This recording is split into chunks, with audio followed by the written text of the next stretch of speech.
बोलो भक्तर भगवान की जय, सभी संतों की जय, सभी भक्तों की जय। मेरे गुरुदेव श्री रामभद्राचार्य जी महाराज की जय।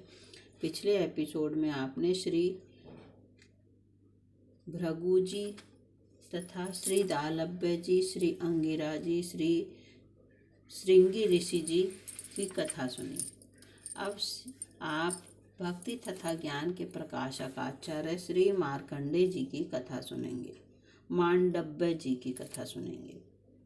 माफ करना, महात्मा मांडव्य के साफ से साक्षात धर्मराज ही विदुर रूप में उत्पन्न हुए थे। कथा इस प्रकार है।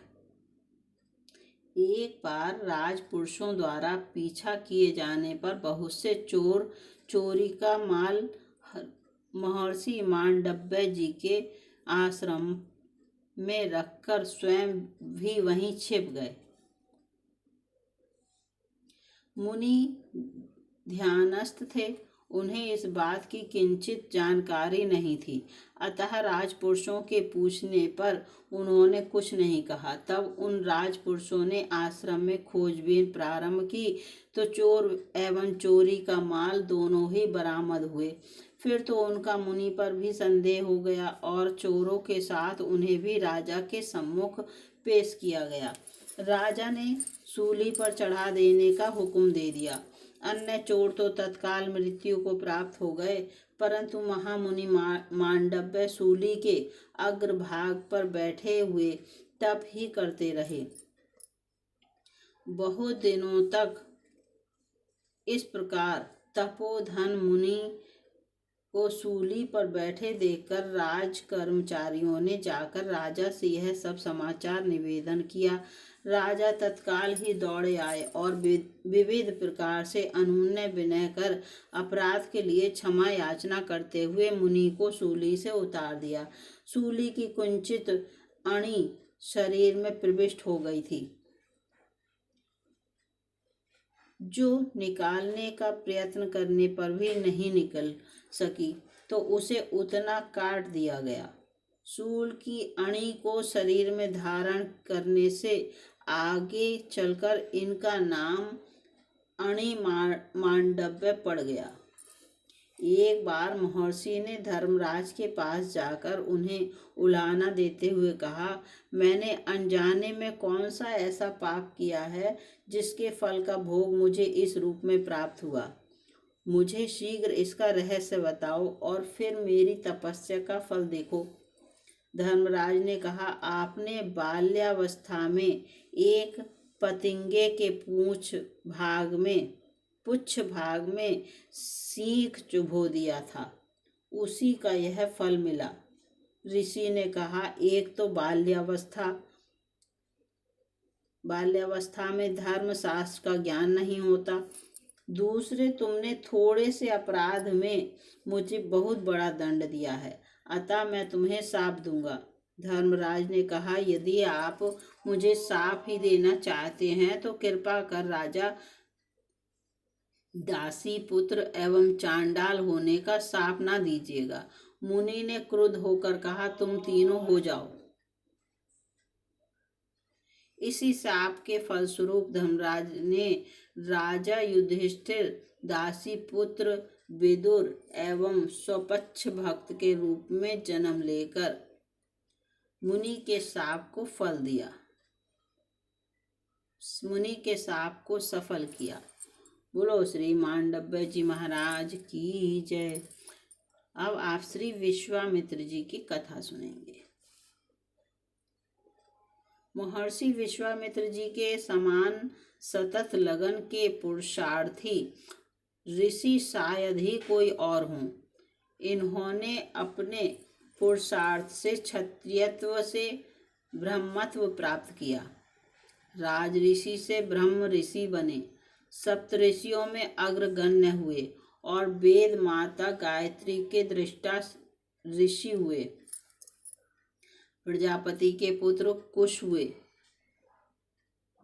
इन्हीं के वंश में एक महाराज गाधी हुए, उन्हीं के पुत्र महाराज विश्वामित्र हैं। कुश वंश में पैदा होने से इन्हें कौशिक भी कहते हैं। पहले ये एक बड़े धर्मात्मा प्रजापालक राजा थे। एक बार सेना साथ लेकर ये जंगल में शिकार के लिए गए। वहां पर ये भगवान वशिष्ठ के आश्रम पर पहुंचे। भगवान वशिष्ठ ने इनकी कुशल क्षेम पूछी और सेना सहित आतिथ्य सत्कार स्वीकार करने की प्रार्थना की। विश्वामित्र जी ने कहा, भगवान, हमारे साथ हजारों लाखों सैनिक हैं। आप अरण्यवासी ऋषि हैं। अपने जो फल फूल दिए आपने जो फल फूल दिए उसी से हमारा सत्कार हो चुका। हम इसी सत्कार से संतुष्ट हैं। महर्षि वशिष्ठ ने उनसे बहुत आग्रह किया। उनके आग्रह से इन्होंने सेना सहित आतिथ्य ग्रहण करने की स्वीकृति दे दी। वशिष्ठ जी ने अपने योग बल से कामधेनु की सहायता से समस्त सैनिकों को भांति भांति के पदार्थों से खूब ही संतुष्ट किया। कामधेनु के ऐसा प्रभाव को देखकर विश्वामित्र जी चकित हो गए। उनकी इच्छा हुई कि यह धेनु हमें मिल जाए।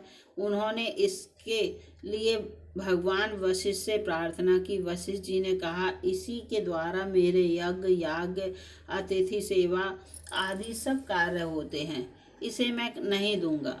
इस पर विश्वामित्र जी जबरदस्ती कामधेनु को ले चले। वशिष्ठ जी जब चुपचाप शांति पूर्वक देखते रहे, कामधेनु ने आज्ञा चाही वह अपनी रक्षा स्वयं कर ले। तब उन्होंने स्वीकृति दे दी। कामधेनु ने अपने प्रभाव से लाखों सैनिक पैदा किए। विश्वामित्र जी की सेना भाग गई। वे पराजित हो गए। इससे उन्हें बड़ी गिलानी हुई। उन्होंने कहा, क्षत्रिय बल शारीरिक बल को धिक्कार है। ब्रह्म बल ही सच्चा बल है। यह सोचकर उन्होंने राजपाट छोड़ दिया और घोर तपस्या करने लगे। तपस्या में भांति भांति के विघ्न होते हैं। सबसे पहले काम के विघ्न हुए। मेनका अप्सरा ने उनकी तपस्या में विघ्न डाला। जब उन्हें होश हुआ तो तब पश्चाताप करते हुए फिर जंगल में चले गए। वहां जाकर घोर तपस्या में तल्लीन हो गए। काम के बाद क्रोध ने विघ्न डाला। त्रिशंकु राजा को गुरु वशिष्ठ का शाप था। आपने भगवान वशिष्ठ के बैर को याद करके उसे यज्ञ करने के लिए कह दिया। सभी ऋषियों को बुलाया। सब ऋषि उनके तप के प्रभाव को सुनकर आ गए, किंतु भगवान वशिष्ठ जी के 100 पुत्र नहीं आए। इस पर क्रोध के वशीभूत होकर इन्होंने उन सबको मार डाला। इतने पर भी वशिष्ठ जी ने उनसे कुछ नहीं कहा। तब तो उन्हें अपनी भूल मालूम हुई।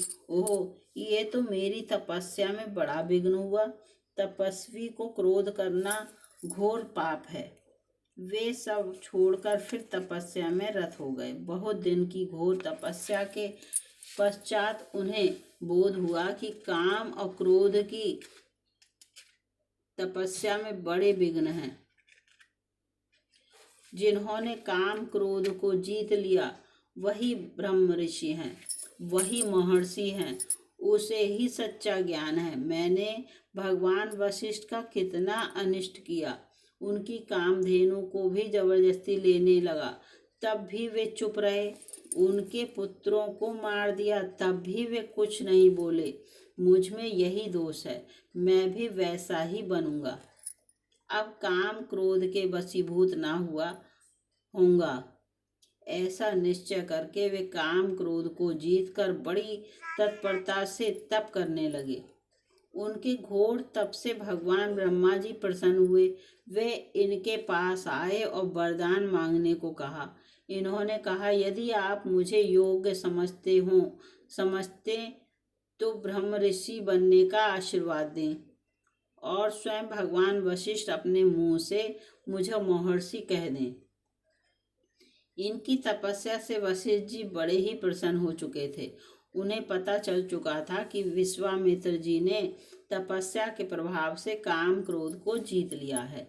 इसलिए ब्रह्मा जी के कहने पर उन्होंने बड़े ही आदर से विश्वामित्र जी को ब्रह्म ऋषि की उपाधि दी। उन्हें गले से लगाया। उनके तप की सच्ची लगन की सतत उद्योग की प्रशंसा की और सप्त ऋषियों में उन्हें स्थान दिया। उसी के प्रभाव से ये जगत पूज्य हुए। दशरथ जी के यहाँ से भगवान श्री राम जी को ले आए, उन्हें सब प्रकार की विद्याएं दी, मिथिला ले जाकर श्री सीता जी से विवाह कराया और अंत में त्रिलोक को कंपाने वाले रावण का वध कराया। महर्षि विश्वामित्र जी का समस्त जीवन तपस्या और परोपकार में ही व्यतीत हुआ। बोलो विश्वामित्र जी महाराज की जय। सभी संतों की जय, सभी भक्तों की जय। मेरे गुरुदेव श्री रामभद्राचार्य जी महाराज की जय।